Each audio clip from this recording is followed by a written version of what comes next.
Hi guys and welcome back to my channel, and for today's video, itetest natin yung buong set ng Rucy'S Vanity. Actually, ito yung first video ko with regards sa mga full face na video. And yung one brand na full face, ito yung first video ko. So si Rucy'S Vanity yung unang-una. Na-test ko na siya with each products. 5 products to na gagamitin ko sa face ko. And yung mga kulang, yung ibang products na lang na meron ako dito. And lahat ng products ng Rucy'S Vanity na to is na-test ko na ng isa-isa. And ngayon, masasabi ko talaga siya na nag-blend siya with other products. So, yun. Ngayon, tetest naman natin kung okay ba yung blendability nila with each products nila mismo. Sila mismo. And bagong ligo nga pala ako. Ayun. So, start off tayo kay yung CC cream. So, ayan. Ito yung tsura ng bottle nila. Yan, ganyan lang. Again, simple lang, ganyan. Walang something special, pero okay lang. Actually, ito CC cream nila. Ito yung first time kong gumamit ng CC cream. And okay naman. Maganda siya, nagustuhan ko. Medyo, mas mahal kasi yung CC cream kaysa sa BB cream nila. Hindi ko alam bakit. Ganun ba yun? Ganun ba talaga? Mahal ba talaga ang mga CC cream kaysa sa BB cream? Ang price pala nito is $399. Yun yung retail price niya. So, gagamitin ko lang yung fake na, Video Techniques. Meron din akong video regarding this ng parang fake versus original. Kumbaga, wala rin akong moisturizer. Kumbaga, ito lang talaga yung unang product na nasa face ko. Yan. So, mabilis lang siya mag-blend. Okay, so yung BB cream na yung susunod ko. BB cream nila is same lang yung packaging except sa color, pink. Ayan. Tapos meron siyang, yung CC cream, may 3 shade to. Same as yung BB cream, 3 shade din. Yung mga numbers, same lang din. Nakalagay kasi dito sa likod yun eh. Dapat. Nakalimutan ko kung saan siya nakalagay. Sa 3 siya. 21, dito ata. Ayun, 19, 21, 23. Tapos yung buong set ko, yung BB cream, CC cream, and itong two-way cake, lahat number 21. Ayan, natural. Lahat sila, nasa natural na shade. Okay itong shade na to sa akin. Lalo na kung yung acidic kayo. So, BB cream na. Again, beauty blender lang din ang gagamitin ko dito. Siyempre, huwag natin kalimutan yung leeg. Tapos blend lang. Blending is the key daw. Sa huli kong video nung tinest ko tong BB cream, mabilis din siyang mag-blend. Actually guys, kahit daliri lang gamitin nyo, okay na. Kung may tool kayo, tapos yung gusto nyo gamitin, parang ganito, go! Go lang ng go! Sabi nga ni Rupa niyo. Sa ngayon, maputi yan Pinangunahan ko na kayo. Mamaya kasi mangingitim siya. Yung skin ko, napansin ko, parang siya, medyo matagal mag-oxidize. Siguro nabawasan yung pagka-acidic ko. Kahit dinrag ko sa leeg, kahit naglagay ako ng BB cream sa leeg, medyo maputi pa din. Yung puti, diba? Ngayon mamaya makawala na yan. Siguro kaya hindi kumantay dahil may CC cream to at ito wala. May something sa ilong ko. Okay, ayun. Tapos, maglalagay muna ako ng blush. Ito yung blush nila. Lip and cheek siya. Tapos yung consistency nito is gel. Parang gel. Tignan nyo.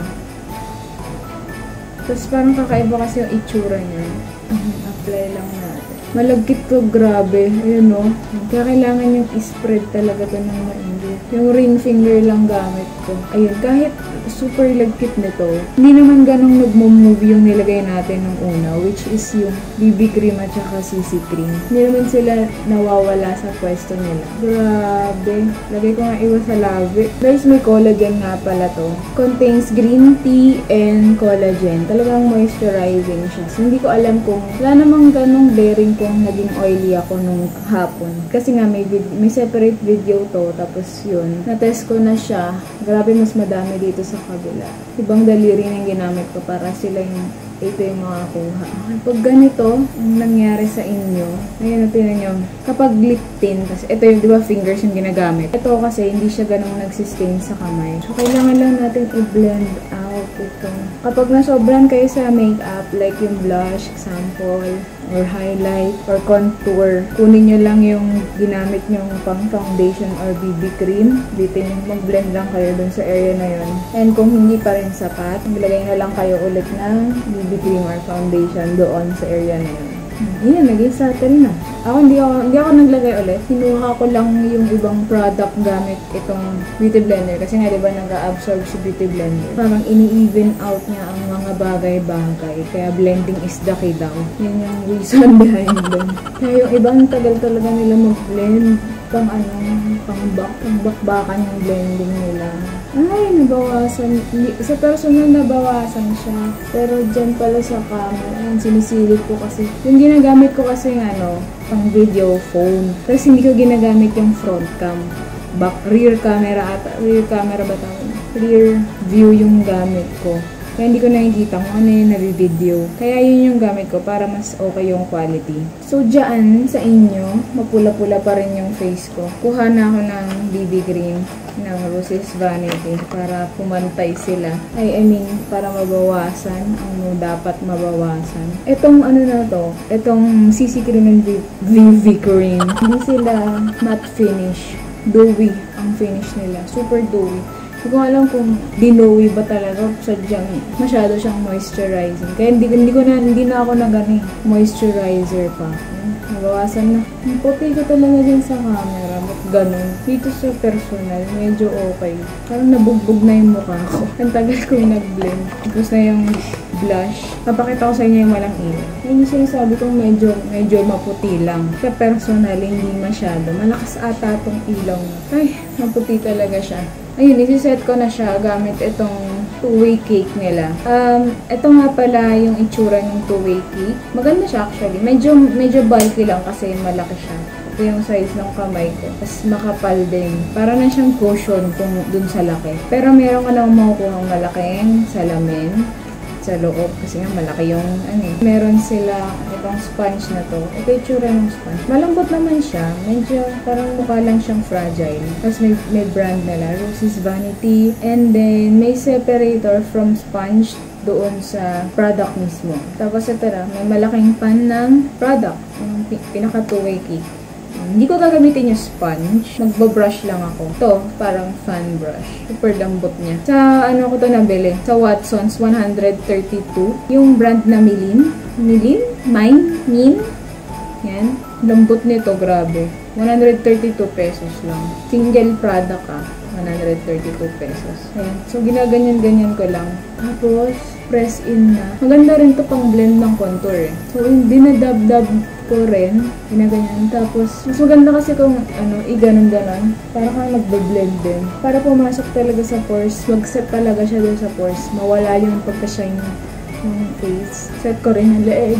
Ang lambot niya, guys. 132 pesos sa Watson's. Kumbaga, ang magmamatify na ng face mo kapag gumamit ka ng BB cream or CC cream nila is yung powder. Hindi kasi talaga siya matte. More on moisturizing yung products nila. Yun nga lang problema, yung humidity. Medyo bulky lang talaga yung product. Eyebrows tayo. Ito yung eyebrow, auto eyebrow pencil ng Rucy'S Vanity. Ayan, nakalagay talaga dito is made in Korea siya. Kaya siguro puro dewy, walang matte. Kasi diba sa mga Koreans, more on dewy yung gusto nila. So, yung product itself, ganito kadaming makukuha. Doon sa CC cream and BB cream, pareha silang 30 ml. Pero yung price lang yung nagkaiba. Yung CC cream, yung nabanggit ko kanina, 399 pesos. Yung BB cream is 299 pesos. And maglalagay na ako ng eyebrows. Medyo kakaiba lang yung pang eyebrow nila kasi patusok. Hindi siya yung usual na nakaslanted na para mas mabilis mag-apply.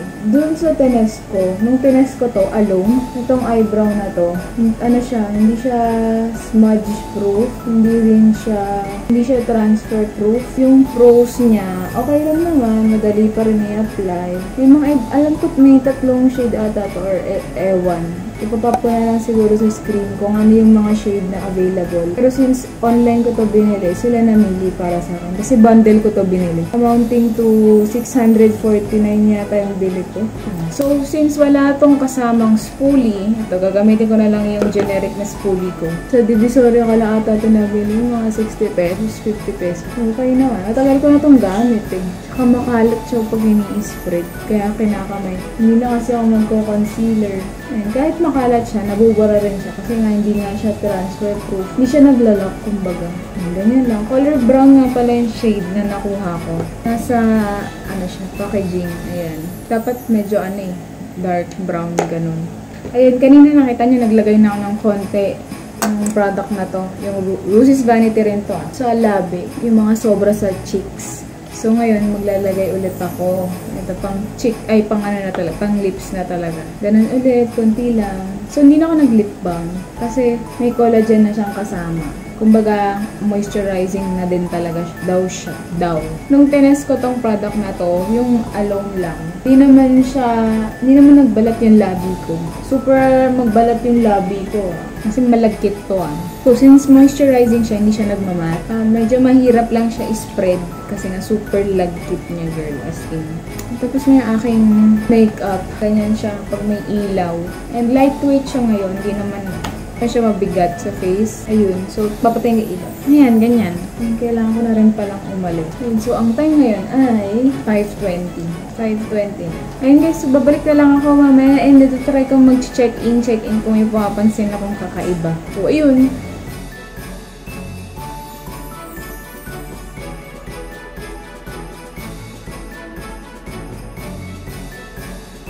Hi guys, so ayun, ang time ngayon ay tumataginting na 7, magpa-quarter. Kasi quarter to 8, 7:40 PM na guys. And medyo nagpahinga ako saglit kasi super haggard ako kanina. Actually, hanggang ngayon naman, haggard naman. Medyo magulo lang yung baby hairs ko. Straight to the point muna tayo guys. Okay, first of all, packaging opinion. Wala naman something special sa kanila. Normal, pasado naman. Medyo bulky lang to. The rest is okay naman. Ayan o, ang laki kasi niya talaga. Parang kasing kapal na ng labi ko. Oh, grabe. Yun lang naman yung comment ko. Medyo bulky lang tong two-way cake. Pero the rest, okay naman. Maganda naman. Presentable naman sila. Mas gusto ko sana na itong metallic na to. Ginawa na nilang metallic lahat. Kasi, for example, ito si BB cream. Parehas lang sila. Parang shiny lang kasi ito. Hindi ito yung metallic eh. Is it worth the price? Para sa akin, worth the price naman. Kasi mura sila. Ito kasi, SRP nito is 299 pesos. Ito, 399 pesos. Ito, ipapap ko sa screen. Nakalimutan ko. Basta less than 200 yan. And eto, parang 250 yata. Ipapap ko naman yun sa screen kapag hindi ko alam. Anyways, ayun. Sobrang affordable nung mga products nila. Dito medyo, $3.99 para sa isang CC cream. Nagkataon kasi na binili ko sila as a set. Okay naman yung price point.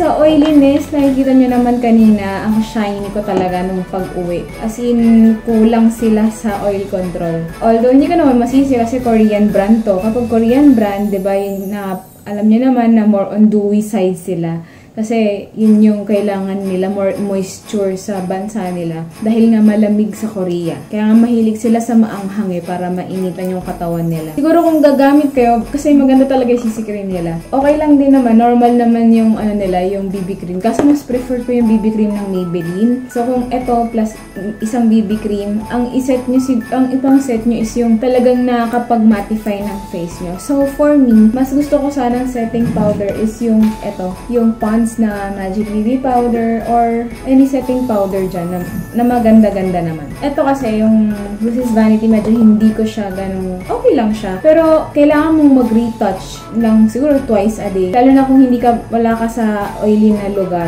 Ay, wala ka sa oily na lugar. Kung hindi ka naman nasa aircon parate.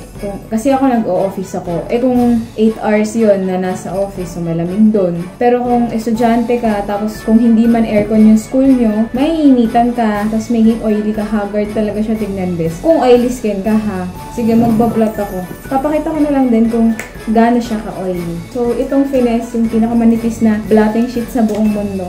Yun yung gagamitin ko. Diba? Una pa lang, sobrang oily na. Anyway, tutuloy ko yung direct to the point ko ha. Yung coverage level niya, so, parang light to, ito yung light, ito yung medium, diba? Yung light hanggang doon sa gitna, ganun. Pero maganda talaga yung CC cream nila. Parang iba yung skin ko kapag may CC cream. Tapos nilagyan mo pa ng BB cream or foundation. Mas okay pala siya pag ganun. Kasi first time akong gumamit ng CC cream. And itong Rucy'S Vanity yung una ko na try. Or baka meron pa kayong ibang pwede mo i-suggest na CC cream. Puno na tong isa. Kung meron pa kayo ibang masuggest na CC cream na talagang maganda and affordable, pwede nyo i-suggest sa comment box below. Yan. Nagbabasa naman ako parate. Sa retouch, more on mas okay talaga kung dadalhin mo tong compact. So, bulky siya. ikaw, your choice kung gusto mong bumili nun. Pero para sa akin, in my opinion, kahit yung mga sa Maybelline or sa L'Oreal, basta ano, kung oily skin kayo, hindi ko ganun ano to. Although, hindi naman itong mga products na to yung cause nung bakit ako nag-oily. Kasi oily skin talaga ako originally. Ang masisisi ko dyan is yung skin ko talaga. Oily kasi talaga ako. Mas okay kung pang oily skin ang gagamitin ko setting powder. Actually, hindi to setting powder. Hindi to hindi to setting powder. Ano siya? Two-way cake siya. Oo, may konting coverage, pero hindi ko lang alam. Hindi ko feel. Sa ngayon, isang two-way cake pa na nagugustuhan ko, which is yung sa ELF. Buildable ba siya? I think hindi. Kasi hindi naman niya ganong naka-cover up ng bonggang-bongga yung mga acne marks and yung dark circles ko dito. Yung consistency, okay. Siyempre, ang consistency nito, powder. Ayan. Tapos, yung consistency ng CC cream, thick, more on a thick side siya. Tapos, compared naman dito, hindi parehas lang silang thick. Pero hindi yung ganong thick na thick yung normal creamy lang, ganyan. Tapos, ito talaga, yung consistency nito is super malagkit. As in, gel na gel, parang ganon. Parang gel na cream. As in, malagkit siya, bes, ganyan. Tapos, yung consistency naman nito, hindi naman ata ito ganong ka-waxy. Ito sa eyebrow. Light lang. May pagka-waxy lang siyang kaunti. Okay lang for normal use lang naman. Kaso nga lang, hindi siya transfer-proof. Hindi siya oily na eyebrows, ganyan. Mas, pag nag-oil yung eyebrows, is mas madali na siyang mag-transfer. Lalo na kung matulog kang ganyan, gano'n, so ever. Sa texture, wala naman ako ibang masasabi. Smooth naman. Madali lang din i-blend. Nag-blend din sila with other product. Tapos yung scent, halos wala naman masyado. Hindi ko nga maamoy yung mga SPF dito eh. Hindi ko alam kung may SPF ba talaga to. Kasi diba, alam niyo naman, kapag SPF na lotion, or kahit anong item dyan na may SPF, amoy natin agad yung SPF na amoy. So, how it feels? Kanina nung super oily ako, nang pauwi, naglalakad pa lang pauwi mula office. Nasa office, naglalakad papuntang MRT. Nag-MRT kasi ako ngayon, hindi ako nag-bus. As in, naging oily ako. As in, ang pangit ng humidity. Parang uulan na hindi. Pero kakatapos lang kasi umulan nun. As in, ang lagkit ng face ko, grabe. Ramdam na ramdam ko yung oil na nagbe-build up sa mukha ko. Na alam kong sobrang haggard na ng itsura ko. Ganun yung feeling talaga. As in, malagkit siya. Hindi siya lightweight sa face. Kapag nag-oil ka na. Pero kapag bagong lagay, like ganito na nakapagpahinga ka, hindi ka pinapawisan, lightweight siya. Ayun, nga pala, nakadalawang blotting sheet ako. Puno yan. And yun na yung pinaka-direct to the point ko. So, yun lang naman. Hindi ko na papahabain yung video. So, if ever may video suggestion kayo, just comment down below. Also, check my social media accounts dun sa description box below. And if you like this video, please hit the like button and please subscribe to my channel. To see you in my next video.